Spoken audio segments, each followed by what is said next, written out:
یہ پاکستان کے دشمن ہیں. پاکستانی عوام کو سمجھ آ جانی چاہیے کہ جب تک ان کو نہیں پکڑو گے، ان کی جائیدادیں ضبط نہیں کرو گے، ان کو پھانسی نہیں دو گے، تو پاکستان تم لوگوں کا نہیں چلنے والا. یہ ایک لمحہ آ چکا ہے جہاں ہم نے ڈیسائیڈ کرنا ہے، پاکستان کے لوگوں نے ڈیسائیڈ کرنا ہے کہ کیا چیف جسٹس ریزائن دے گا، یا جب ہم کہتے تھے الیکشن کمشنر ریزائن کرے، سارے سیاستدان نے وہ تو ٹس سے مس نہیں ہوا. اور 90 ڈیز قانون کے اوپر چیف جسٹس نے فیصلہ دیا ہے. کیوں چیف جسٹس ایک فل بینچ بنائے، جبکہ ایک چھوٹا سا معاملہ ہے کہ قانون میں الیکشن 90 ڈیز میں ہونے چاہیے. آج کتنے عرصے سے وہ اسمبلیاں ڈیزالو ہوئی ہیں اور یہ الیکشن نہیں کروا رہے، اور 90 ڈیز قانون میں لکھا ہوا ہے. یہ جج کا اپنا فیصلہ نہیں ہے، نہ چیف جسٹس کا ہے، لیکن یہ نہیں کروا رہے تھے کیونکہ اندر غدار آپ کے دروازے سپریم کورٹ کے اندر گھس چکے ہیں، اور وہ ایسے ہی ٹیرورسٹ ہیں. یہ قانونی ٹیرورسٹ آ گئے ہمارے سپریم کورٹ کے اندر. تو یہ ٹیرورسٹ پاکستان کو جب نہیں چلنے دے رہے، جب کی مسلح افواج کو نہیں چلنے دے رہے، ان کے بندے روز مارتے جا رہے ہیں، آپ کے پارلیمنٹ کے اندر ٹیرورسٹ گھس گئے ہیں، تو آپ کا ملک مبارک صاحب کیسے چلے گا؟ امپاسبل ہو گیا ہے. ابھی قوم نے ڈیسائیڈ کرنا ہے. آپ کے محب وطن لوگ ایک طرف ہو جائیں اور ان غداروں کو پکڑیں اور ان کا اشر وہی کریں جیسے ایک غدار آدمی، ایک قوم، ایک فرقہ، ایک جو ہوتا ہے وہ ایک پورا گروپ اس کے ساتھ کیا جاتا ہے. سر یہ جو سانپ پالے ہوئے ہیں ہم نے خود ہی پاکستان میں، جن کو خوراک بھی ان سانپوں کو فری میں ملی، وہ سپریم کورٹ میں اس وقت موجود ہے. اب حالات یہ ہیں کہ انہوں نے ایک نیا پروپیگنڈا شروع کر لیا، اور وہ یہ ہے کہ کسی طرح جو ادارے جس میں تھوڑی بہت جان ہے ان کو بھی ختم کیا جائے. فرض کریں یہ سپریم کورٹ کے حکم کو نہیں مانتے تو کیا ہوگا؟ بس آپ کا قانون نہیں ہے، قانون کو نہیں مانتے. سپریم کورٹ یعنی سب سے بڑی عدالت جو ہوتی ہے، مبارک صاحب آپ مجھ سے زیادہ علم رکھتے ہیں، آپ کا بہت تجربہ ہے. ابھی جب سب سے بڑی قانونی عدالت کا سربراہ، جیسے میں نے آپ کو مثال دی کہ چیف آف آرمی اسٹاف یا چیف آف نیول اسٹاف یا اس کا کوئی جنرل اٹھ کے بولے تم ریزائن کرو، تو اس کا کیا اشر ہوتا ہے وہاں ڈیفنس کے اندر، ان کا اشر کیا، تو اسی وقت اس کو ریسٹ کر لیتے ہیں. چیف جسٹس ان تمام کرمنلز کو جو اس کے اندر آ گئے ہیں، پارلیمنٹ کے اندر کرمنلز، چیف اور سپریم کورٹ کے اندر کرمنلز، یہ ٹیرورسٹ، قانونی ٹیرورسٹ، ان کو پکڑے، ان کو فوراً پکڑے قانون کے تحت جو اس کی پاور ہے، اور ان کو اریسٹ کرے اور ان کو سپریم کورٹ سے اٹھا کے کوڑے والے ڈبے میں پھینکے. کیونکہ یہ پاکستان کا پیسہ کھا کے پاکستان کے خلاف سازشیں کر رہے ہیں، اور وہ بھی سپریم کورٹ، جس کے بعد آپ کی کوئی عدالت نہیں ہے. اگر سپریم کورٹ ہی نہیں چل پائے گی تو یہی تو کرمنلز کی سازش تھی. یہ کرمنل کیوں 1 سال کے اندر انہوں نے آپ کی اکانومی پہلے ڈبوئی ہے، پہلے اپنے کیس معاف کرائیں جو خربوں، دوسری دفعہ معاف کرائیں.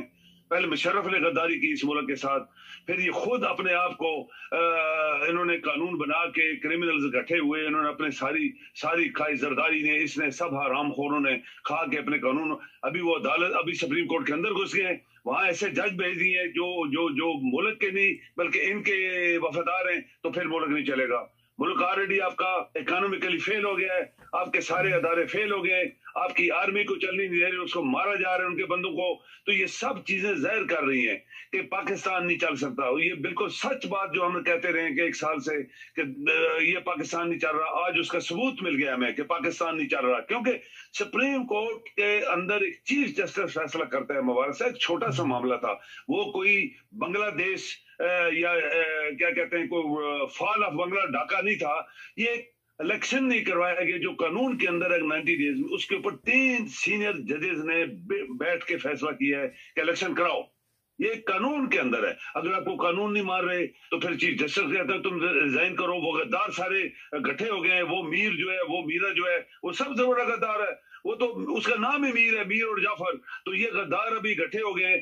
تو ابھی قوم کا کام ہے، آپ کے یہ سیاستدان جو دیانتدار ہیں، جو وکیل سیاست دیانتدار ہیں، جو قوم کے لوگ دیانتدار ہیں، جو باقی لوگ اداروں کے دیانتدار ہیں، ان کا ابھی ان کے ساتھ جنگ ہونے والی ہے. کیونکہ یہ جو ہوگا آخری، تبھی آپ جیتیں گے، قوم جیتے گی. اور ان کو پھر ایک ہی بات ہے مبارک صاحب، ان کی ایک ہی بات ہے، ان کو کبھی نہ بخشیں، ان کو پکڑیں، ان کی جائیدادیں ساری ضبط کریں اور ان کو پھانسی لٹائیں. آپ کو یاد ہوگا کہ افغانستان میں جب طالبان فرسٹ ٹائم آئے تھے، انہوں نے سب سے پہلے جس بندے کو لٹکایا افغانستان میں اس کو چوک میں لٹکایا تھا پھانسی، پھر اس کے صدر کو لٹکایا تھا. پاکستان آج اس نیج پہ، اس سٹیج پہ، اس حالت میں آ چکا ہے. دیکھیں نا، ابھی ایک عام آدمی، ایک عام سے بندے، ایک اخباری نمائندہ، جرنلسٹ، اس کا افتخار میڈیا کیا نام ہے اس کا احمد میر، یہ بھی بکواس کر رہا ہے. وہ کہتا ہے تم چیف جسٹس کو کہتا ہے تم ریزائن پر، تم ہوتا کون ہے بھائی؟ تمہارا باپ کیا پاکستان تمہارے باپ نے خریدا تھا؟ یا کیا یہ لوہری جو گٹر چور اور جن کا باپ لوہا کو ان کے باپ نے پاکستان خریدا تھا؟ یا وہ زرداری جو سنیما کا مالک تھا اور جعلی ٹکٹ پہ اس کے باپ نے پاکستان خریدا تھا؟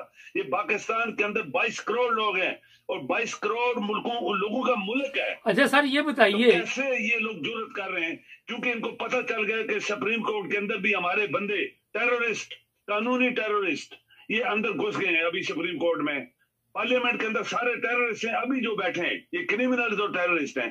اور انہوں نے اداروں کے سربراہ لائک وائز الیکشن کمشنر وہ بہت بڑا ٹیررسٹ ہے. تو یہ سارے لوگ مل گئے، تو ان کو ابھی چانس ان کو مل گیا ہے کہ پاکستان کو تباہ کر دیا جائے. اچھا سر ایک چیز بتائیے، ایک بڑا اہم مسئلہ اس وقت یہ ہے کہ یہ چیف آف آرمی سٹاف کو کوئی جنرل وہاں پہ نہیں بیٹھے ہوئے، کوئی ایسے لوگ نہیں فوج میں کہ سمجھائیں کہ یہ آپ کس طرف جا رہے ہیں، کیوں ملک کا کھانا خراب کر رہے ہیں. قمر جاوید باجوہ کتے کی طرح ذلیل ہو رہا ہے دبئی میں، کوئی اسے جوتے مار رہا ہے، کہیں وہ گر رہا ہے، تو کیوں نہیں سبق حاصل کرتے؟ آپ مبارک صاحب، آپ کو یاد ہوگا کہ عبدالوحید کاکڑ جب یہ لوریا جو سب سے بڑا سازشی، سب سے بڑا حرام خور، سب سے بڑا لعنتی اور دھوکے باز اور منافق، اور وہ مسلمان نہیں ہے جو چھپا ہوا ہے لندن کے اندر، یہ جب اس کو حکومت ملی اور یہ آیا تھا لوگوں کو پیسے دے کے ووٹیں لے کے، یہ 3 دفعہ وزیر اعظم بنا، 3 دفعہ اس کو جوتے مار کے اس کا منہ کالا کر کے لوگوں نے اٹھا کے باہر پھینکا. یہ کرپشن، وہ بے نظیر بھٹو جو بھٹو کے ساتھ جو ہوا تھا، اس کی بیٹی بھی تو اسی کی بیٹی تھی نا، وہ بھی اتنی لعنتی تھی، اتنی منافق تھی. وہ کوئی مسلمان نہیں تھے، ان کو کوئی قرآن پڑھنا نہیں آتا تھا، نہ نمازیں پڑھتے تھے. یہ جعلی لوگ تھے، یہ پیروں کے بس پاؤں چاٹنے والے لوگ تھے. وہ اپنے منتیں پوری کر کے پیروں کے پاس جانے والے لوگ تھے، یہ مسلمان نہیں تھے. تو یہ لوگ آئے حکومت میں، ان لوگوں نے 50 سال پاکستان کا بیڑا غرق کیا. اچھا سر لوگوں نے یہ بتائیے، پھر یہ ٹائم کم ہے، میں مختصر سوالات ذرا جواب دیجیے سر. یہ سنا گیا کہ جو بل پاس کروایا ہے اس میں بلاول نے دخل نہیں کی اور شہباز شریف نے دخل نہیں کی ہے. آپ دیکھیں کہ یہ کتنی بڑی سازش ہے. آپ یہاں سے مبارک صاحب دیکھیں یہ کتنی بڑی سازش ہے کہ جتنے ان کے وزیر تھے، یہ خود شہباز لوریا اور ٹھگ مداری اور زرداری ڈاکو اور اس کا بیٹا کٹا جس کو کہتے ہیں، وہ آج کل لوگ اس کو کٹا کہتے ہیں، 2 ٹن کا کٹا، وہ کٹے، یہ سارے اپنے نام انہوں نے نہیں کیے، عام بندوں سے. یہ جو عام للو پھجو قسم کے ایم این اے تھے بھی نہیں، کہ کچھ لوگ کہتے ہیں ایم این اے ہے ہی نہیں، جن کے سائن ہے وہ تو ایم این اے بھی نہیں ہے. یہ جعلی سائن کر کے اتنی بڑی سازش سپریم کورٹ اور اس کے چیف جسٹس کے خلاف، جو کہ ایک باپ ہوتا ہے پورے پاکستان کے قانون کا، چیف جسٹس سپریم کورٹ، تو اس کو اپنا باپ لوگ مانتے ہیں کہ فادر آف دی آئین، وہ اس کو. اور دوسری بات یہ مبارک صاحب، ایک بات آپ یاد کریں، آپ کو سب پتا ہے پاکستان میں، دنیا میں آئین سپریم ہوتا ہے، پارلیمنٹ سپریم نہیں ہوتی، آئین سپریم ہوتا ہے. جو قانون بنتا ہے اس کی کتاب جو ہوتی ہے، جو ہوتا ہے دنیا میں، لوگ آئین کو مانتے ہیں، پارلیمنٹ کو نہیں مانتے. پارلیمنٹ کے اندر کس نے سائن کیے تھے اس کو نہیں مانتے. فائنل اسٹیٹ رنز آفٹر آئین، جو لکھا ہوتا ہے. یہ ہمارا ملک ایک ایسا ہے کہ جس میں کوئی بجلی کا وہ کیا کہتے ہیں کمپلین نوٹ کرنے والا وہ بن گیا وہاں پہ ایم این اے، کوئی جھاڑو مارنے والا ادھر بن گیا، کوئی جیلی دودھ پانی ملا کے پیسے کما کے وہاں ایم این اے بن گیا، کوئی گٹر چور بن گئے، کوئی فراڈی جو دنیا کے چور چکے وہاں پہنچ گئے. تو آج کہتے ہیں جی سپریم کورٹ پارلیمنٹ سپیریئر ہے. بھائی پارلیمنٹ کدھر سپیریئر ہے؟ بھائی آئین کو مانا جاتا ہے، آئین میں یہ لکھا ہوا ہے، آئین یہ کہتا ہے.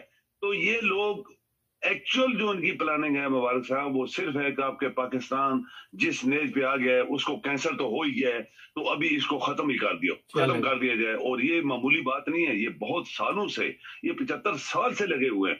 اور آج میں آپ کو بتاؤں کہ عبد الوحید کاکڑ نے اس زمانے میں جب یہ لوریا، یہ گنجے، اس کو دو کہتے تھے، دو گنجے بھائی، یہ ان کا اخباروں میں لکھا جاتا تھا دو گنجے بھائی، یہ دو گنجوں نے سازش کر کے جب عبد الوحید کاکڑ اور یہ صدر جو تھا وہ اس وقت جو صدر تھا اس کا نام مجھے فوراً نکل گیا ذہن سے، اس نے اس کو بولا تھا یہ تم سڑکیں نہیں بنا سکتا، پاکستان کا پیسہ، غریبوں کا پیسہ تم بلینز دے کے سڑکیں بنوائے گا تو پاکستان کے لوگ تو بھوکے مریں گے، ڈیفینس پہ خرچ کرنے، اندر خرچ کرنے، سب کچھ، تو یہ تم نے غلام اسحاق خان صدر جو تھا، تو عبد الوحید کاکڑ نے پھر ان کی لڑائی جو تھی، وہ چیف آف آرمی سٹاف تھا اس زمانے کا، ایک محب وطن چیف آف آرمی سٹاف تھا، اس نے صدر کو بولا اور اس گنجے کو بولا کہ ریزائن کرو، دونوں ریزائن کرو، پاکستان برداشت نہیں کر سکتا کہ اس ملک کے اندر لڑائی ہو جائے دو بڑے عہدوں میں،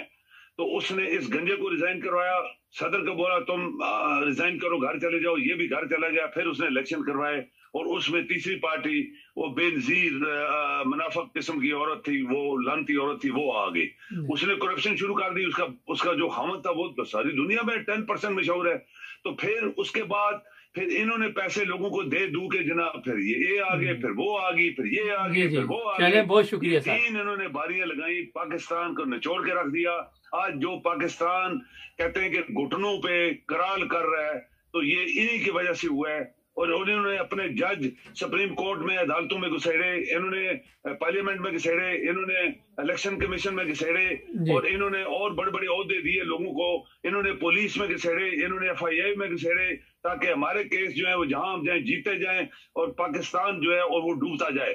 آج اس حالت میں اگر چیف آف آرمی سٹاف، یہ جو نیا چیف آف آرمی سٹاف بنے، ہمیں بہت ایکسپیکٹیشن تھی، وہ چیف آف آرمی سٹاف ہے، بڑے معزز ایک ہوتا ہے، ایک عہدہ ہوتا ہے، اگر ان کو اس پاکستان کی فکر ہے تو یہ وہی کام کرے جو عبد الوحید کاکڑ نے کیا تھا، کہ ان کو فوراً ریزائن کروائے، امیڈیٹلی ریزائن کروائے اور نئے الیکشن کرائے جو آئین کے تحت آلریڈی بنتے ہیں، اور سپریم کورٹ اس کی فیور کر رہی ہے، سپریم کورٹ نے بھی حکم دیا ہے۔ یہ ہوتا ہے محب وطن لوگوں کے ایکشنز جو ہمارے پاس ریکارڈ ہے، ورنہ مبارک صاحب آپ کا پاکستان آلریڈی کرال کر رہا ہے۔ ٹھیک ہے سر ٹائم ختم ہو گیا، بہت شکریہ آپ کا جی، تھینک یو۔ کل میں نماز پڑھ کے نکلا، وہاں پہ ایک انڈین دوست مل گئے، ان سے بات چیت ہوئی، کہتے کہ وہاں ہمارے انڈیا میں کئی علاقوں میں انہوں نے بجلی فری کی ہوئی ہے، اور جو مودی سرکار ہے اتنی سہولت عوام کو دیتا جا رہا ہے، غریب لوگوں کو، بقول ان کے، کہ لوگ جو ہیں ان کی اس کا شکریہ بھی ادا کرتے ہیں اور لوگ اس سے خوش بھی ہیں۔ مجھے اس کا مکمل تو انکوائری نہیں پتا، لیکن بقول ان کے کہ ملک کے لیے بڑا کام کیا جا رہا ہے، ہماری طرف دیکھ لو کیا ہو رہا ہے۔ ہمارے چینل کو سبسکرائب کریں، جڑے رہیں ہمارے ساتھ۔